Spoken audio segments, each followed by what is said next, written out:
I recently finished reading Miss Pettigrew Lives for a Day, and I have been thinking about whether I want to review it, recommend it on my channel, if so, how to talk about it, and that has got me thinking about the sort of broader question of what do we do about classic books that have bigotry and prejudice and other kinds of offensive language in them as modern readers who don't support those outdated ideas. So for a little context, Miss Pettigrew is a light, fluffy, comedic romance novel. Throughout the book, there are also several passages that are anti-Semitic, xenophobic, misogynistic, including some light touch descriptions of domestic abuse. I will put on the screen the two passages that I most want to discuss because I think the contrast between them illustrates some of the most interesting questions when we're thinking about this topic. In the first passage, Miss Pettigrew makes essentially a throwaway comment about one of the characters having Jewish ancestry.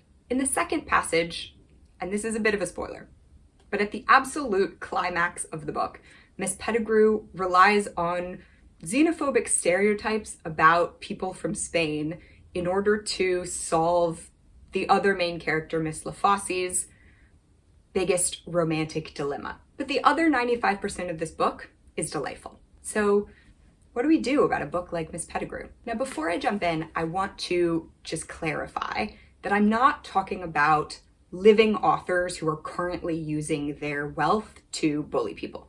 I think there's a pretty clean-cut answer that is, I don't want to give my money to people who are going to use that money to make this world a crueler world.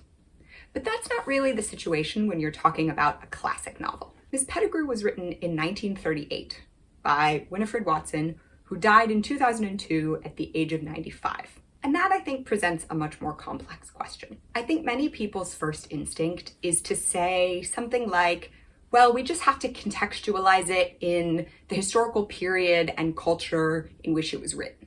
And once you do that, you realize it wasn't intended to be bigoted or misogynistic or offensive. That's just how things were. And I think that that is somewhat of a useful way to think about this question, but it is far more useful in terms of understanding people, evaluating how we feel about people, than it is about evaluating a work of literature.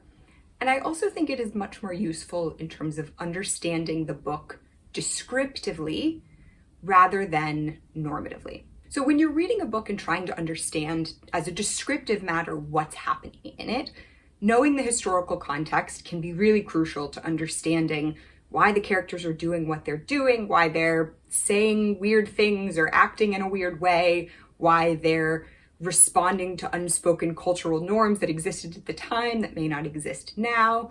And all of that can really add to our understanding of what is actually happening in the work. But I think it's less relevant when we're evaluating the work on its own merits.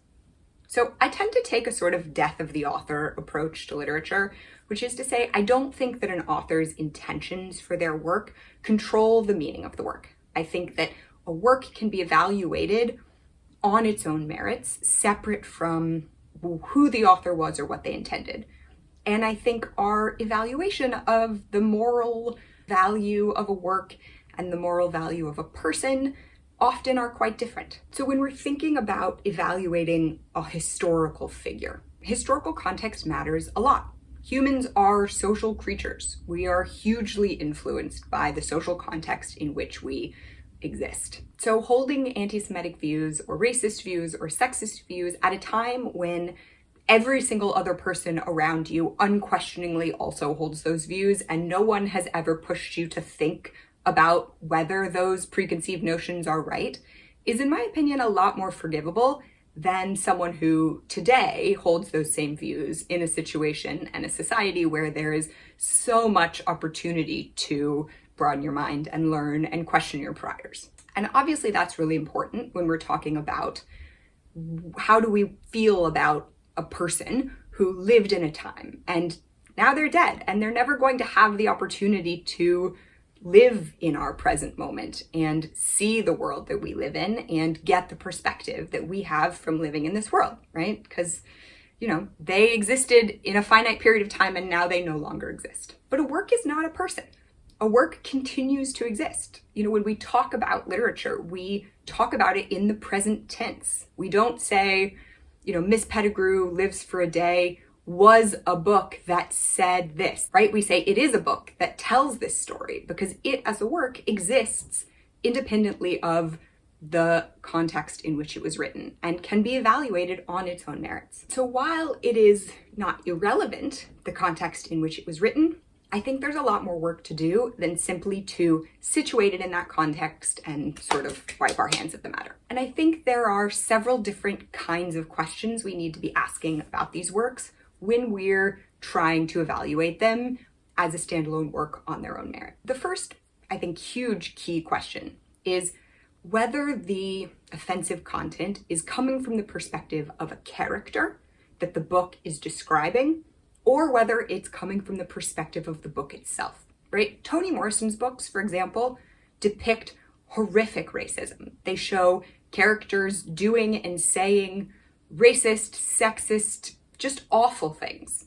But no one would think that reading a Toni Morrison novel is condoning that racism, because it's very clear that the racist perspectives presented therein are the perspectives of the characters, not of the book itself. But I don't think it's always that straightforward to tell the difference. And I think Miss Pettigrew gives a great example of a book that sometimes does one and sometimes does the other. At the beginning of the book, Miss Pettigrew is a very sheltered, sort of naive person. She has quite close-minded views on sexual mores and social class. And over the course of the book, she interacts with people whose lives are very different than what she's used to. And over the course of the book, she takes a much more open-minded perspective on those issues. And she's rewarded for it. Through her interactions with these new people and her willingness to accept their lifestyles and jump right in, she gets a happy ending. That tells me that the perspective of the book is different than the perspective of Miss Pettigrew early on. Her early takes about what it means for a woman to kiss a man she's not married to, for instance, or for a man to have a profession as opposed to being a gentleman, those closed-minded takes are not the perspective of the book. They're the perspective of Miss Pettigrew, and the book is presenting them. On the other hand, the same thing cannot be said about the anti-Semitic and xenophobic comments that Miss Pettigrew makes. One of the key dilemmas in this book is that Miss Pettigrew is a 40-year-old governess who meets Miss LaFosse, who's an actress in her 20s. And Miss LaFosse has 3 different suitors, Phil, Nick, and Michael. Miss Pettigrew has to help Miss LaFosse essentially choose between the 3. And early on, Miss Pettigrew says she doesn't think that Phil is a good choice because he has Jewish heritage. She also later says that she doesn't think Nick is a good choice because he has Spanish or Italian heritage. And the book bears that out. It turns out that the right choice for Miss LaFosse to make her happy is the through and through English Michael. And at the end, the way that Miss Pettigrew convinces Miss LaFosse to pick Michael is through relying on stereotypes about what Spanish and Italian people are like. So it's pretty clear to me that those types of prejudice and xenophobia are not just the narrow-minded view of Miss Pettigrew, they are the perspective of the book itself. And that's a lot more problematic. A related question that I think is also important is how central the bigotry is to what's actually happening in the book. Here again, we have examples of both, right? We have the anti-Semitism against Phil, which is really a throwaway comment. There are other reasons to suggest that Miss LaFosse doesn't think Phil is a good mate, and the fact that he has Jewish ancestry is really sort of incidental to everything else that's going on. If you were to cut out that line from the book, nothing would change. But the xenophobia against Nick, because he has Spanish or Italian heritage, is a central plot point. If you were to cut out those descriptions of Nick, a key event at the climax of the book would be unexplained and basically make no sense. Which doesn't mean that the racism is central to the book in the way that it is to a book like Gone with the Wind, right? Gone with the Wind is a beautifully written, compelling love story that is also like 70% horrific. It's pro-slavery, it's incredibly racist, it's romanticizing marital rape, it's reinforcing weird social class conventions. Like, basically the entire purpose of the book is propaganda about a pretty horrific view of what the world should be. And the love story and everything else is kind of the B plot. So to say that a key plot point in Miss Pettigrew turns on xenophobia isn't to say that this is the worst book ever. I certainly don't think that's true. Another significant factor, in my opinion, is whether the prejudices in the book continue to impact people in the modern day. And here again, I think there are pretty significant differences between a book like Gone with the Wind, the anti-Semitism in Miss Pettigrew, and the xenophobia in Miss Pettigrew against people from Spain and Italy, right? Like, anti-Black racism is still hugely prevalent in America, and it poses a significant threat to Black people's financial and physical safety. Books that reinforce that perspective, I think, pose an active, real threat to the lives of modern people living today. And sort of similar with anti-Semitism, it is alive and well in this world. But the prejudice is held by one colonial power against another colonial power. So, English people having xenophobic prejudices against, the French or the Spanish. Certainly it's not an ideal perspective to have. And, I should caveat that I know a lot more about racism and prejudice in America than I do about the nuances of, xenophobia and racism in Europe. But my sense is that the English are, for the most part, not actively oppressing the French and the Spanish and the Italians. And so showing those perspectives in a book, even a book that condones those perspectives, is less of a significant risk to the ongoing existence of the people who are the subject of that prejudice. Okay, my last significant consideration. And this is one that I want to flag, not because I think it's terribly morally relevant, so much as that I think it's just a very valid reason to want to not read a book. And that is, do the offensive aspects of the book directly impact me or people I care about? I don't mean this to say we shouldn't care about bigotry against other people and we should only care about bigotry against ourselves, obviously. What I want to say is that it's totally reasonable to be oversensitive about offensive parts of a book that directly impact you. So in Miss Pettigrew, for instance, someone might reasonably think that one throwaway anti-Semitic line is not going to outweigh all of the wonderful things about this book for them. But as a Jewish woman, I am perfectly within my rights to not want to read it. And that doesn't mean the book needs to be canceled. That doesn't mean no one else can read it. That just means I think we all have license to overreact to things that impact us directly, right? If something is going to detract from your enjoyment of a book, then don't read that book. That's entirely your prerogative. Okay, having laid out all of these sort of negative considerations about offensive language in classics, I want to say that on the other side of the ledger, obviously there are a lot of important reasons that we might want to read classic books. The most obvious being that usually they're good. Classic books are classics for a reason. They're likely to be beautifully written, to wrestle with deep philosophical issues, or portray humanity in an insightful and original way. And obviously, that's a big factor in the column of we should read these books. Classics are often hugely influential on more modern works that we might want to be reading. I read this interesting article that I will link below that had quotes from 3 different authors: Jeffrey Brensel, who is a professor at Yale, C.S. Lewis, and Alfred North Whitehead. In the article, Lewis is described as saying that only reading modern books is like trying to join a conversation halfway through. Yes, you may do a passable job keeping up, but you will have a much better command if you enter the conversation as early as possible. Older books preserve these conversational threads, allowing us to do just that. The philosopher Alfred North Whitehead likely had something similar in mind when he wrote, "The safest general characterization of European philosophical tradition is that it consists of a series of footnotes to Plato." Brensel, put it more straightforward. You simply cannot study the history of Western thought without running into Plato and Socrates around every corner. You can't read a thinker who hasn't been influenced by these ideas in some way, as well as the way they actually posed the original questions.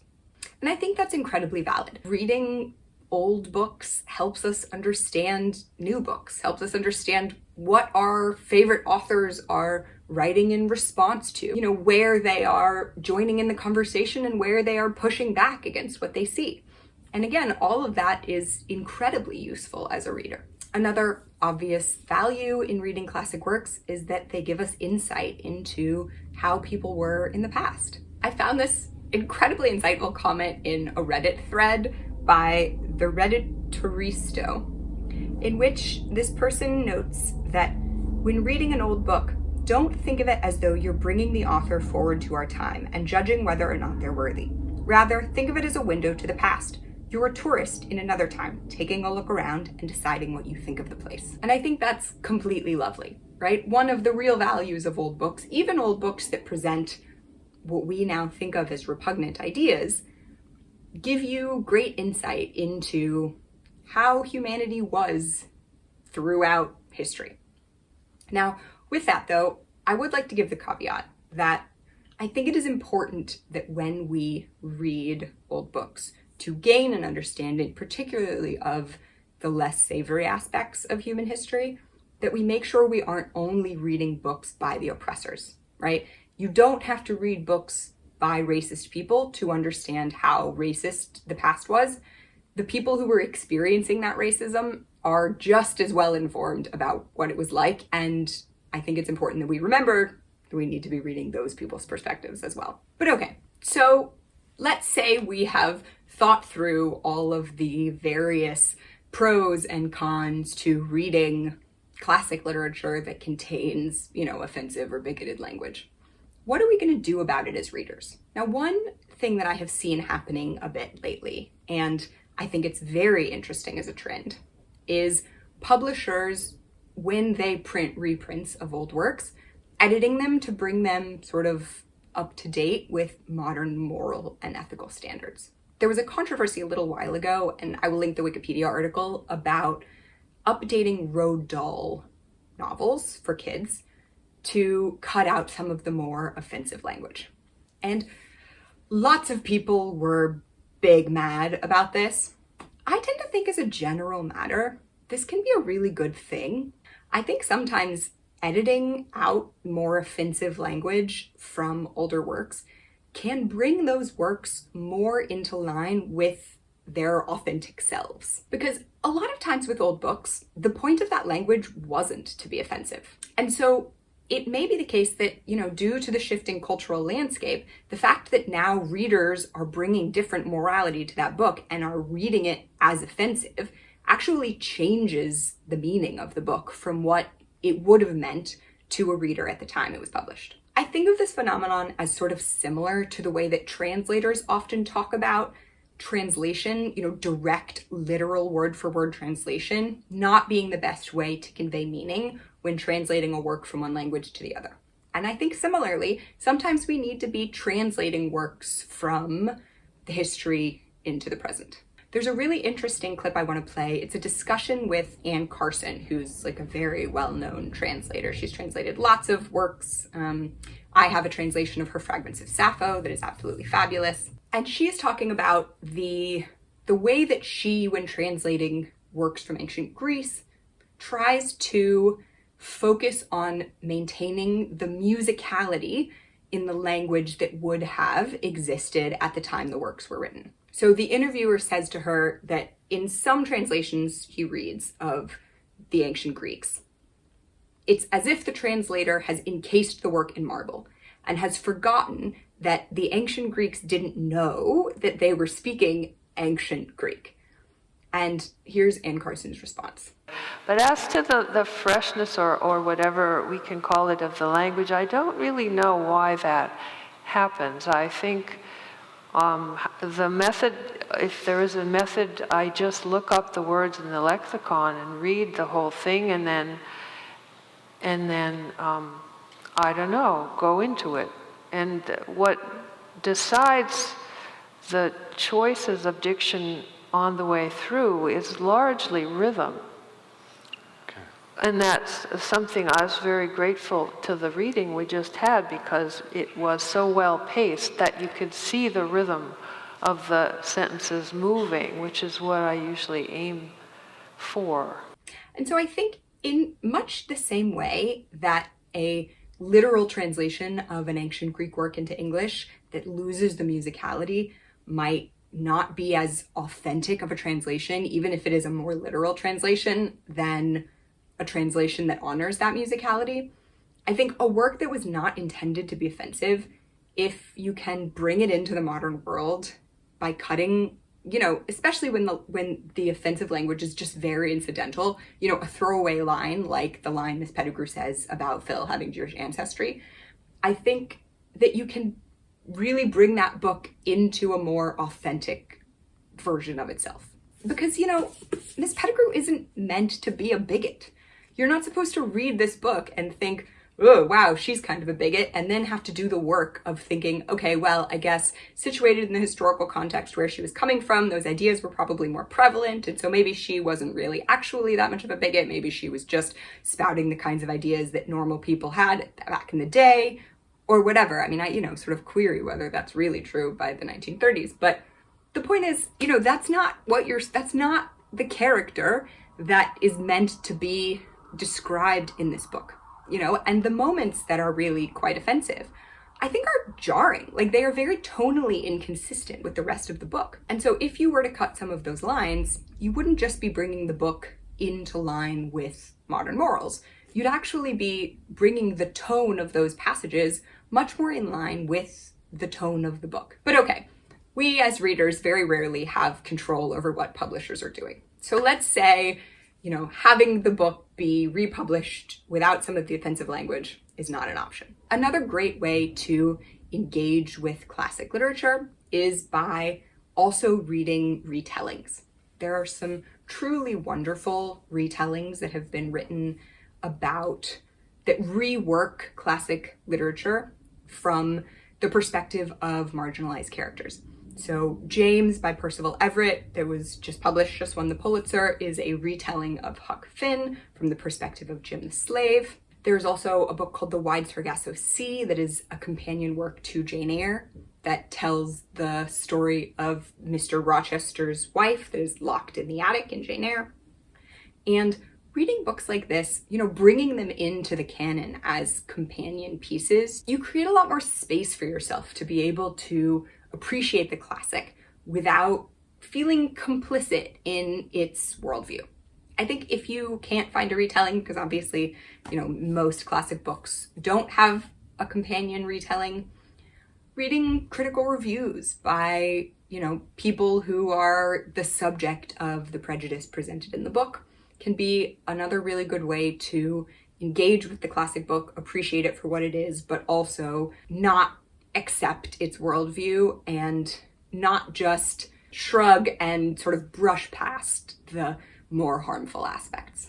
But okay, the core question, to read or not to read. I want to start this part of the discussion by clarifying that when you choose not to read a book, that doesn't mean you think the book is worthless, that it ought to be canceled or burned or, chucked in a big pile and, just throw dirt on it. What you're saying is that our time on this planet is finite, and every choice you make to read a book is equally a choice not to read some other book. And so when you say, I'm not going to read this book, I think you can equally as validly frame that choice as, I am choosing to read this other book. I'm going to link below some videos by Willow Talks Books and Brown Booktuber, in which I think they make this point very eloquently.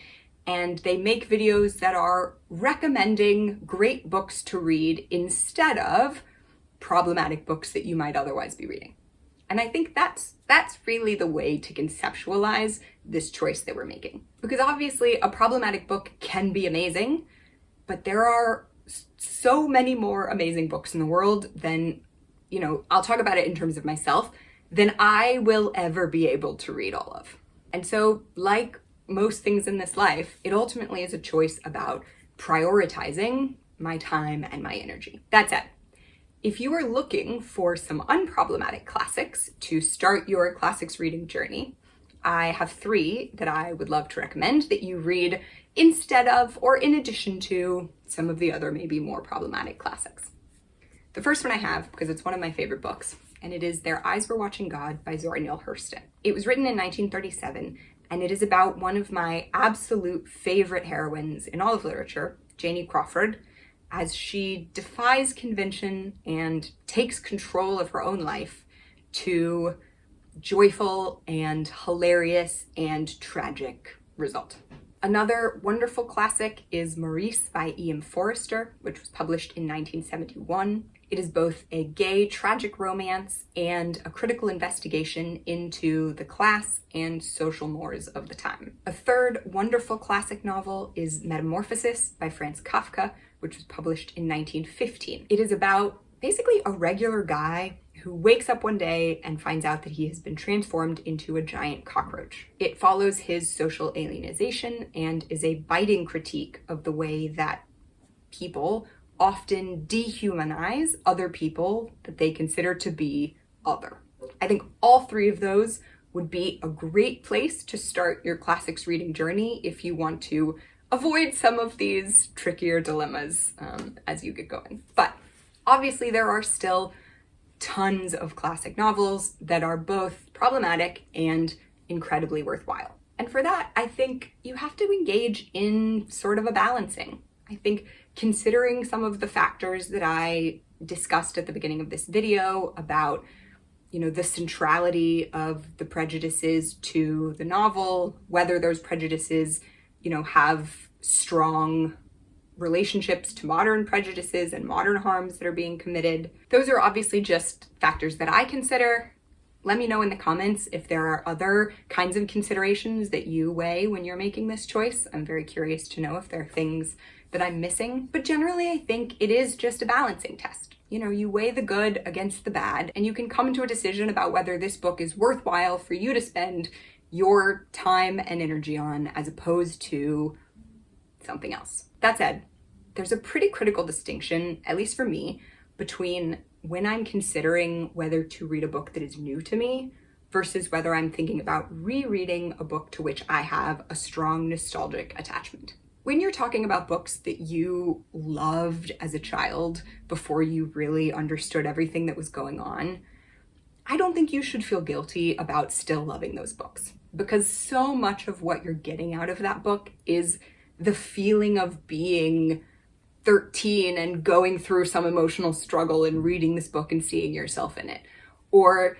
the possibilities of being a first-year college student, right? Whatever it is that you go back to when you read that book, I think often our attachments to books we loved growing up has a lot more to do with the feeling of, reliving the feeling of being that age again than it necessarily does with the book itself. And, the fact is, it doesn't matter how many amazing books there are out here in the world, a book that you didn't read 10 times at the age of 13 is never going to be able to recreate the feeling of going back to the book that you did read 10 times at the age of 13. So I think, you have to let yourself off the hook a little bit when it comes to books that you have really loved for a long time that you still love.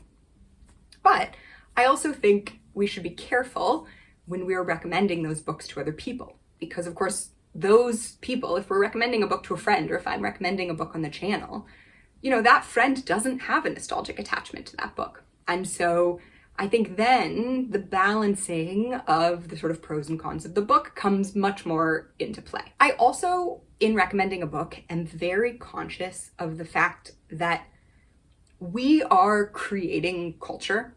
Like me talking to you right now in this video is creating the zeitgeist. Culture is not like a fixed thing that exists outside of us. Every time you recommend a book, you are creating the literary culture of our time. There's a really interesting interview with Dr. Annika Prather of Howard University that I will also link below, in which she talks about teaching her students about their participation in the great conversation. You know, that the canon is something that is created by all of us together, you know, communicating together in community. To see how all of these authors and writers and thinkers and philosophers have been connecting, you know, and reading those texts, then they come out understanding that the great conversation includes their voice as well. Mm. Black students can come up realizing that I'm part of the great conversation.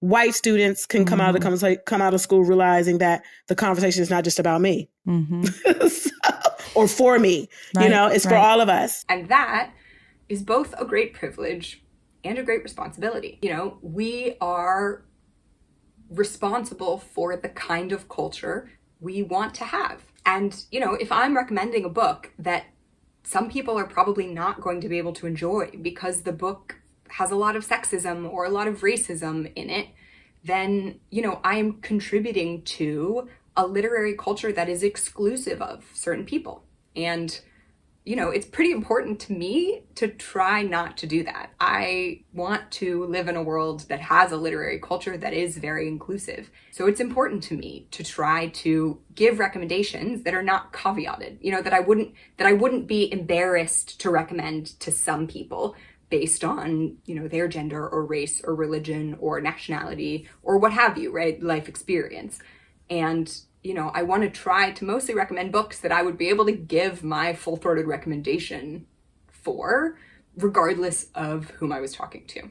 You know, and obviously that's not to say everyone's going to like every book, right? I mean, I'm, you know, excluded to some degree from the nonfiction side of BookTube because I just don't like to read nonfiction, right? But that's pretty different than being excluded as a Jewish person from, like, a book recommendation that is just like virulently anti-Semitic. Now, obviously that doesn't mean you can't recommend problematic books, right? I mean, I think, you know, there's a sort of obvious first response here that is some books are just so foundational, right? Your Plato's, your Homer's, your Shakespeare's, right? That it almost doesn't matter how problematic they may be at times because they have been so valuable and so fundamental to our literary tradition that it just is worthwhile to read them. But, you know, obviously not every book is like that.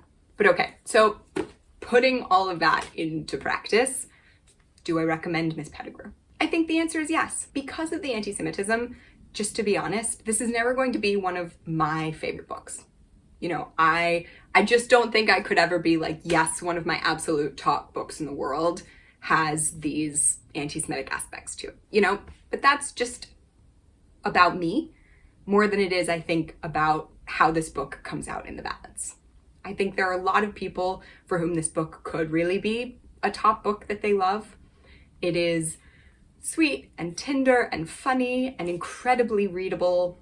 It's, I think accessible for someone who doesn't have a lot of experience reading the classics. I read it in like 2 days. Like I really tore through it. There were no points at which I put it down and got stuck and didn't want to pick it back up or, you know, was reading it and just felt like my brain was so exhausted it was, you know, going to sort of drip out my ears, which is an experience that I often have reading the classics. And I also think, you know, sort of balancing against all those wonderful factors, the anti-Semitism really is quite, like, it's like 2 lines in the book and they're really incidental. And the xenophobia that is much more central to the book, I think because it just doesn't strike me as the kind of prejudice that really presents a significant danger to people in modern times, it's just easier for me to overlook that. And I think the point of this book is not to be offensive. You know, the point of this book is to present a woman who opens her mind to other kinds of experiences. You know, it like the main message of this book is actually that we should be more open-minded and accepting of people. And the fact that the book itself is not always that self-aware about the ways that it is closed-minded really doesn't undermine the fact that the real message of this book is be accepting of different kinds of people from what you're used to. So overall, I think, you know, on balance, I think Miss Pettigrew is definitely worthwhile. Okay, I hope that you enjoyed this video. If you'd like to hear more from me, please consider subscribing. And as always, thank you so much for spending some of your one wild and precious life with me watching this video.